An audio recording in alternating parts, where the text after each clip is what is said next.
presented my case. I'm leaving you, Summit, after what you've just said. You'll forget it. Hello, love. For over 30 years, Blanche Hunt has put the world of Weatherfield to rights. Bang. The same. Yeah, With a sharp tongue, Oh, give over. gossiping ways, Oh, she loves a drama, that Gale. and blunt put-downs, You stark staring bonkers. she entertained millions. I hope it's not going to keep up a racket. There's an Agatha Christie on at past 5. Blanche was the epitome of one of those cantankerous old people who are just brutally honest. Do you think Ken wants to stare at thongs all day? The man's an intellectual. She's fearless of people. She was completely and utterly unafraid of anybody. I might be old, but I'm not deaf or stupid. Devilish. Good looks are a curse. You and Ken should count yourselves very lucky. Magnificent. Cometh the hour, Deirdre. Cometh the woman. Cometh Blanche Hunt. Maggie Jones died in December 2009. We shall miss Maggie deeply. And now Coronation Street fans have also said goodbye to Blanche. I thought nobody could stand me, Mum. You know better than that, love. Over the next half hour, with a little help from her friends, we'll pay tribute to Maggie Jones and one of the street's most popular characters ever. 1974, and Maggie Jones's first appearance as Blanche Hunt. Mr. Langton? The one and only. I'm Deirdre's mother. I've got something for you.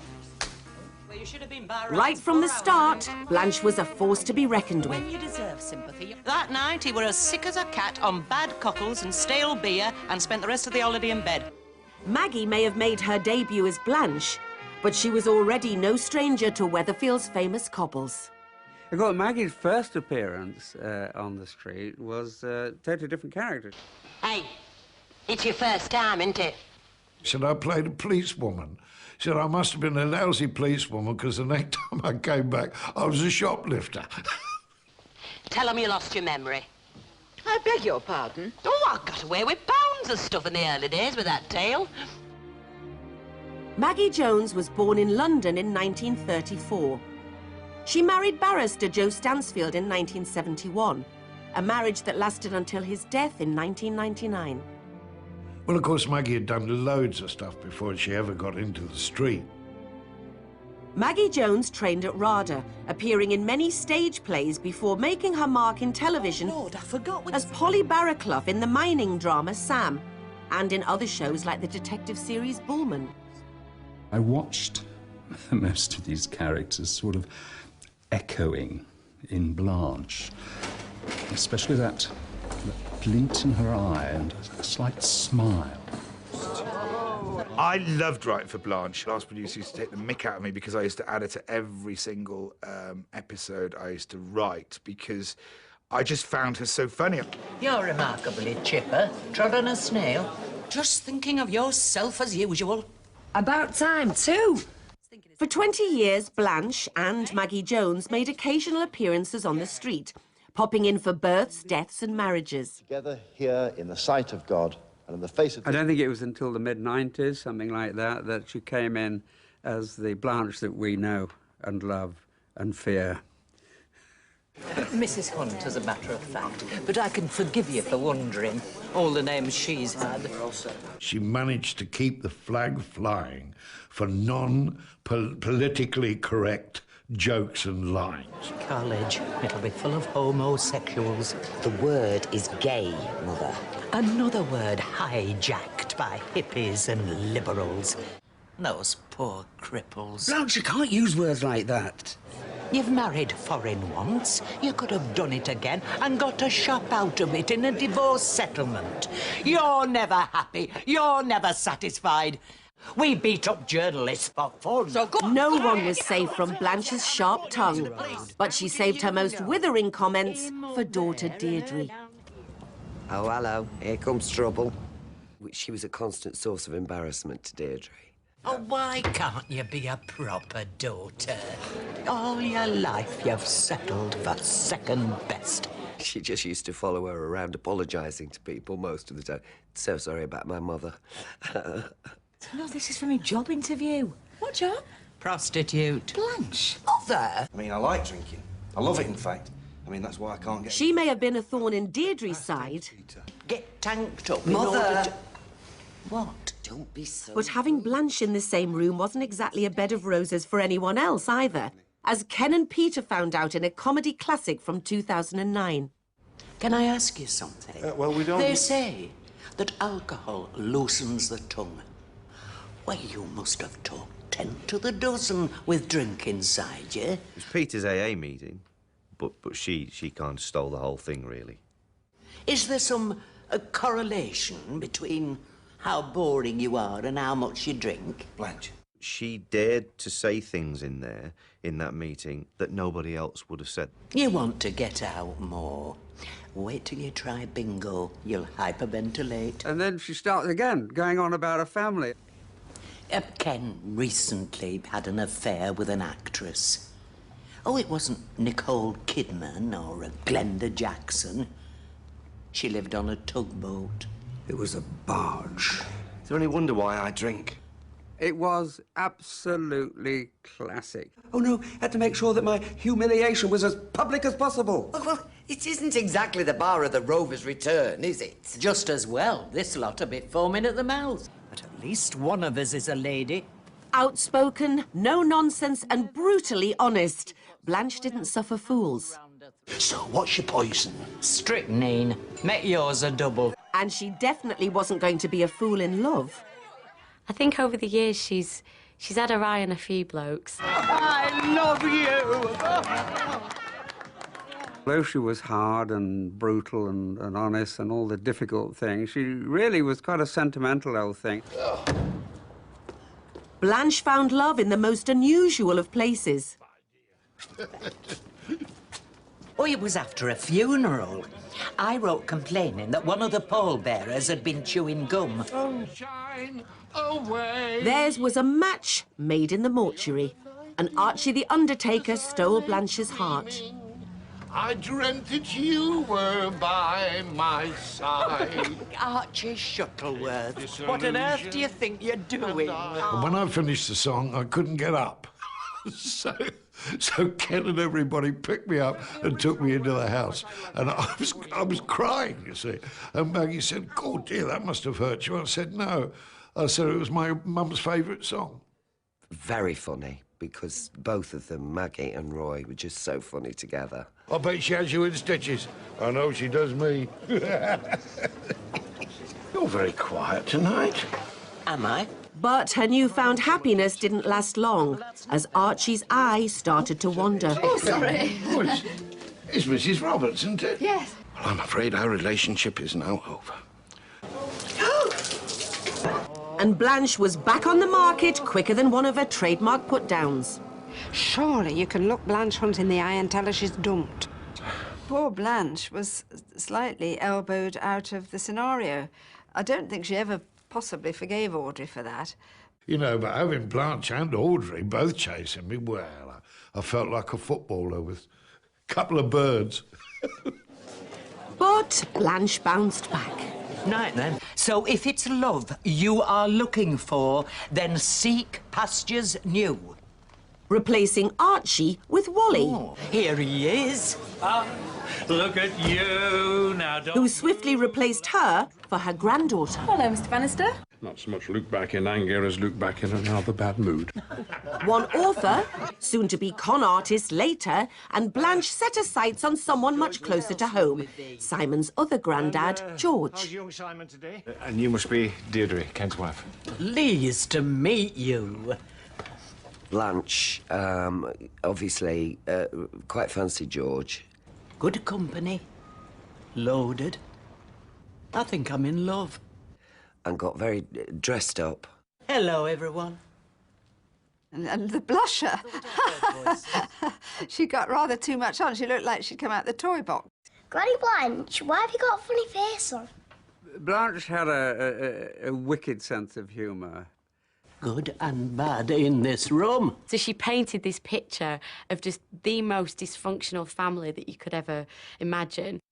This one, she were in prison.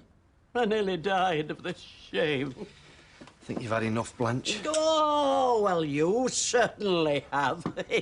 And this one here, he's an alcoholic, you know. I'll just get you another glass, Blanche, with tea in it. Oh, and now I'm being told off by the former prostitute. Oh, naughty Blanche. Naughty.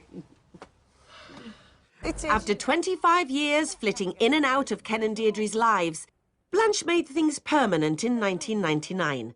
Suddenly, there were 3 people in this marriage. Hey, there's naught like young love, and that's naught like it. From that moment on, Ken's life would never be the same again. Be a man, Kenneth. For Ken, yes, I think she was the mother-in-law from hell, definitely. Yeah, she always tried to bring Ken down, didn't she? Smells like an anchovies jockstrap in here. She's always having a go at him.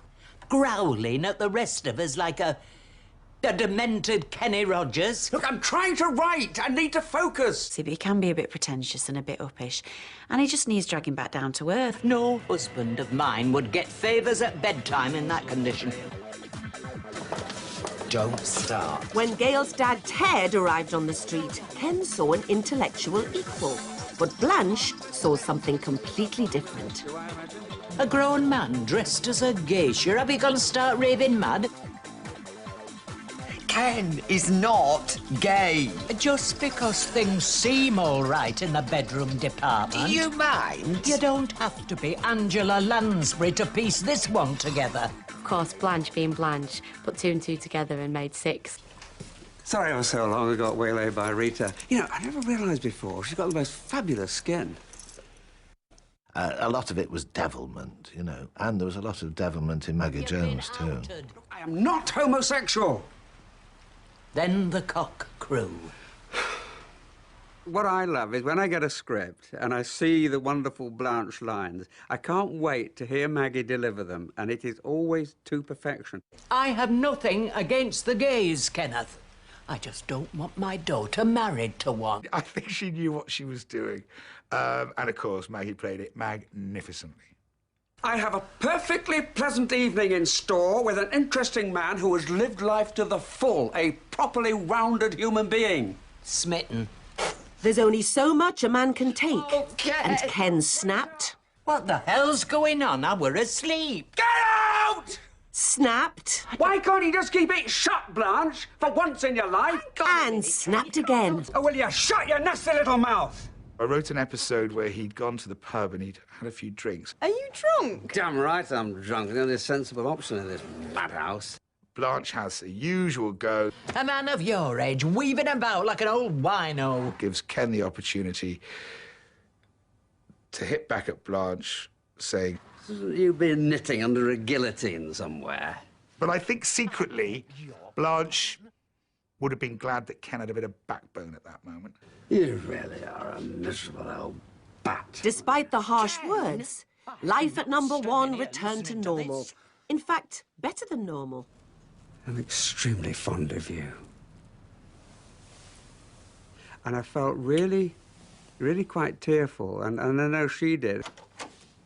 There's a side of Blanche that you didn't actually see very often, and it brought tears to my eyes. And it was genuine, and she cared for Ken. Oh, turn it up. But it wasn't just Ken whose relationship with Blanche could be described as explosive. Now look what you've done. She'd given everyone in the family a piece of her mind. Is someone going to cook me tea? Or am I going to have to report you to help the aged? Oh, Blanche. Including her grandchildren. Do you think of other folks' feelings instead of yourself? When she wasn't fighting with them... You nasty-mouthed little madam. She was fighting for them. Give her a chance, Deirdre. She loved her family fiercely, and she would defend them to the last breath. The fact that Blanche is the person that sits them all around that tiny table and tells them the way life is might be the thing that actually saved Barlow's. Round 1. 2003, and when Tracy got her hands on Roy, Blanche took on the croppers. Stop her giving our flesh and blood away to the freak show at the cafe. And fought for Tracy's baby. He looks like he should be crayoning something. And you can call yourself what you like. But I'm not letting any fella who wears women's underwear anywhere near my flesh and blood. I think we did a couple of takes because it was very, very funny. But, you know, the important thing to do is to play it for real, and that's what Maggie always did. You'll get that baby over my dead body. She was always on Tracy's side, you know? I think maybe she saw a little bit of herself in Tracy. Well, now we know where Tracy gets it from. Round 2. 2008, and Peter's battle was with the bottle. You're too busy pickling your liver. I'm feeling sorry for yourself. In Peter's corner, Granny Blanche. Do you want to drink? I think you're drinking enough for both of us. She never got off his case. She would chip away at him and chip away at him. Anything to stop his old habits and his old ways, you know. I think Peter's turned a corner. Let's hope there isn't a pub on it. Peter won his fight with the booze, but when he hooked up with Leanne, Blanche delivered a killer punch. An ex-prostitute and an alcoholic. Jerry Springer and do cartwheels. Ignore her. It was really hard not to laugh a lot of the time. You know, when you were supposed to keep a straight face, we'd find ourselves saying cut, and then we'd all just go burst into laughter. When she wasn't sticking her oar into her own family's business, she took every opportunity to nosy into other people's. The job properly. I tell you, Kenneth, you'd better learn to enjoy other people's misfortunes, or you'll have a very unhappy old age. A typical day out for Blanche that she'd really enjoy is to get on a bus and go to the law courts to see somebody put away for 10 years. I'm bringing a Jean Plaidy.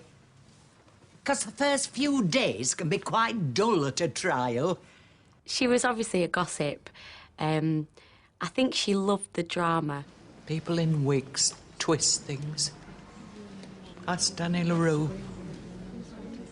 Yeah, I love the idea that Blanche is a regular at Weatherfield Court. Just knocks on the door and takes a flask and some sandwiches. Of all the people to have seen them, Blanche was probably the worst. Have I missed something? We've been having an affair. There's only one thing that Blanche relished more than a juicy court drama, and that was a good send-off. I've been to more funerals this year than you've had hot dinners. It was her favourite thing, was going to funerals. It's a good turnout compared to some of the funerals I go to. Just having a poke into somebody else's life. They went along there with travelling rugs and thermos flasks, and they made a day of it. Ethel Armitage were buried in a biodegradable coffin made of banana leaves. She didn't even like bananas. They gave a terrible wind. She brought grub home and gave ham sandwiches and stuff to Ken and Deirdre. You made even more. No, I haven't made any. These are what were left from the funeral. You mean the second hand? All of this got Blanche thinking. Just what would her own big day be like? Any that were bitten into, I threw away. In a bid to find out, she hosted her own wake. You'd hardly notice I died. Well, it's not easy when the person you're supposed to be mourning is standing at the bar. I'll see if I can't gee them all up. But she didn't like what she heard. All I want is a kind word from each of you. It's that too much to ask for? Things that were said weren't very nice, and she didn't like that. But Blanche needn't have worried. She finally got the send-off she would have wanted, and it marked the end of an era. The Barlows will never be the same without you. We shall miss you as part of a family. You were wonderful.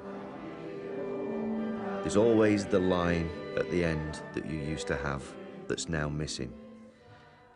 But do you know what? We can all still hear you say it. It's rectal, but it's been through the dishwasher. Blanche's legacy will live on in Weatherfield. Too much eyeliner and roots as dark as her soul. In her wisdom.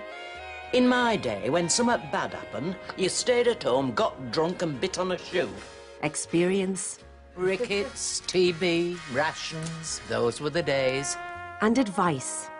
If you're unsure about what to say nowt. But Maggie Jones will be missed. Hugely. We love you, Maggie. Weep if you must. Parting is hell. But life goes on. So sing as well. God bless Maggie.